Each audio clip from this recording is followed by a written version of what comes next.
Builders group ખેડૂતો ક્રેડાઈના આગેવાનીમાં આ વિરોધ રેલી યોજવામાં આવી હતી। ત્યારે અકોટા સયાજીનગર ગૃહથી કલેક્ટર કચેરી સુધી રેલીનું આયોજન કરવામાં આવ્યું હતું અને કલેક્ટરને આવેદનપત્ર આપી જંત્રીના દર કાબૂમાં આવે તે માટે રજૂઆત કરવામાં આવી। જંત્રીનો ભાવ વધતા વડોદરામાં મકાનના ભાવ બમણા સુધી થવાની શક્યતાઓ રહેલી છે। અગાઉ પણ 2011માં જંત્રીના દરનો ઉગ્ર વિરોધ નોંધાવવામાં આવ્યો હતો। ત્યારે જરૂર પડે તો કોર્ટના દ્વાર ખખડાવવાની પણ ચીમકી ઉચ્ચારવામાં આવી હતી।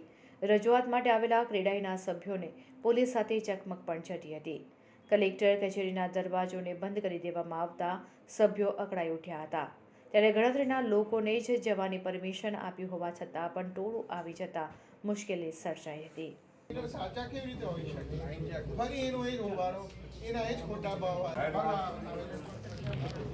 જંત્રીનો વધારો અમારી માંગણી છે।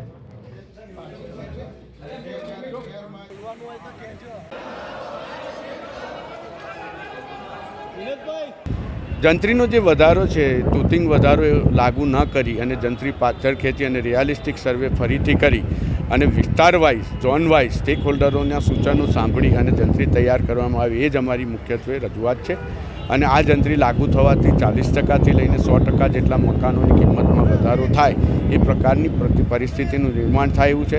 સાથે સાથે અફોર્ડેબલ હાઉસિંગની જે શક્યતાઓ હતી એ નહીવત થાય એ પ્રકારની પરિસ્થિતિ છે। તેથી આ જંત્રી પરત ખેંચવામાં આવે, નવેસરથી સર્વે થાય અને ચોક્કસપણે જ્યાં વિસ્તારોમાં વધારો કરવાની જરૂરિયાત હોય ત્યાં થાય, પણ જે વિસ્તારોની અંદર 2000%, 800%, 900% જેટલો વધારો છે તેમાં ફેર વિચારણા કરવામાં આવે અને જંત્રીને તાત્કાલિક રોકી અને નવેસરથી રીસર્વે કરી સ્ટેક હોલ્ડરોના સૂચનો પણ ધ્યાનમાં રાખીને જંત્રી લાગુ કરવી જોઈએ એ બાબતની અમારી રજૂઆત હતી।